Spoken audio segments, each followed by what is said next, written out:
mumkin. Qulog'ingizga asta. Qarindoshlaring tuzalishing uchun shuncha payt duo qilishdi. Lekin o'zingga qara, ahvoling faqat yomonlashyapti. Qani Allohing, u seni eshityapti deb o'ylaysanmi? deya pichirlik. Bu holat ko'pchilikning boshidan o'tgan. Hammasi har xil. Endi navbat sizga yetdi. O'zingiz o'ylang. Hatto payg'ambar ham Allohdan bu holatdan panoh so'ragan. Shuni o'zi yetarli emasmi? Aslida iymoningiz kuchaygani sari o'lim payti shunchalik kuchli sinovga uchraysiz. Qanday yashagan bo'lsangiz shunday o'lasiz. Hayotingiz davomida qalbingizni nima bilan to'ldirgan bo'lsangiz, o'lim soatida ham tillaringiz shu narsani so'zlaydi. Oyo, dunyo hayotiga aldanib qolibman.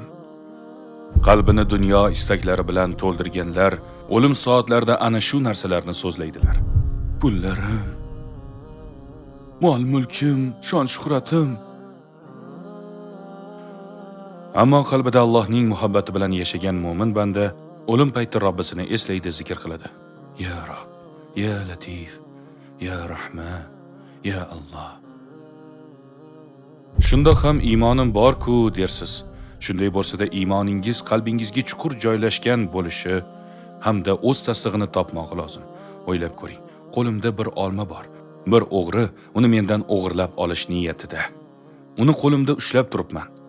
Qo'limdan kelgancha himoya qilishga urinsam-da u olmani osonlikcha olishi mumkin. Agar uni yeb qo'ysam va u hazm bo'lsa, ana shunda o'g'ri uni mendan olib qo'ya olmaydi. Demak, iymonning haqiqatini qo'lingizda ushlab turmasdan qalbingizga va ongingizga chuqur singdira olsangiz, Allohning irodasi bilan o'lim paytida shayton uni sizdan tortib ola olmaydi.